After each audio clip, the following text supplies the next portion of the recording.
Hi friends. So, ఇది వచ్చేసి last మా వారు వెళ్తున్నారని ఒక వీడియో కూడా మీతో షేర్ చేసుకున్నాను కదా! దానికి కంటిన్యూస్‌నే ఇది షార్ట్ అనమాట. ఇంకా నియర్ బై మాకి పార్క్ ఉంటుంది. పార్క్‌కెళ్ళేసి బాగా ఆడారు. ఇంకా వచ్చేటప్పుడు సైలెంట్‌గా వస్తారా? బయటికెళ్ళామంటే ఖచ్చితంగా పిల్లలకి ఏదో ఒకటి కొనిపియాలి కదా! తీసుకెళ్ళిన తర్వాత. లేదు అంటే రావడానికి మా పాప అయితే గిన ఏం కొనీయలేదంటే నేను రాననేసి ఆ రోడ్డు మీదనే నిలబడతదండి. అంత శాడిస్ట్ మా పాప.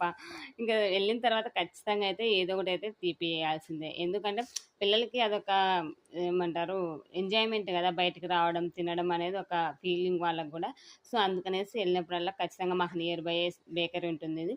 దాంట్లో అన్ని ఆల్ ఐటెమ్స్ అయితే గిన ఏమంటారు చాలా బావుంటాయండి. బేకరీ ఐటెమ్ బావుంటుంది. ప్లస్ అలాగే పిజ్జా అన్ని నాన్ వెజ్ గూడా దొరుకుతుంది. చాలా బావుంటాయన్నమాట. అక్కడ తినడానికి సిట్టింగ్ గూడా ఉంటుంది.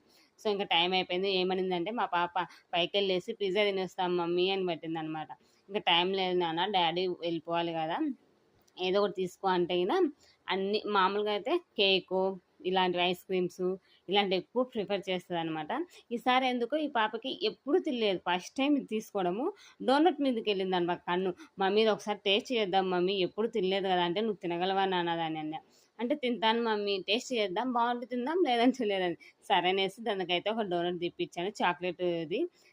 అంటే ఎప్పటికి తీపియలేదు. ఫస్ట్ టైమ్ ఆ పాప తినిపియడము. ఇంక ఇంటికొచ్చిన తర్వాత ఓపెన్ చేసి ఇచ్చింటే బాగా ఎంజాయ్ చేసింది. బావుంది మమ్మీ డోనట్. ఇప్పటి నుంచి ఇంక ఇదే తీసుకుంటాను మమ్మీ అని చెప్పింది. సరే నాన్న నీకు టేస్ట్ నచ్చిందా అంటే, బావుంది మమ్మీ. అంటే కేక్‌తో పోలిస్తే ఇదే బావుందంట తనకి టేస్ట్.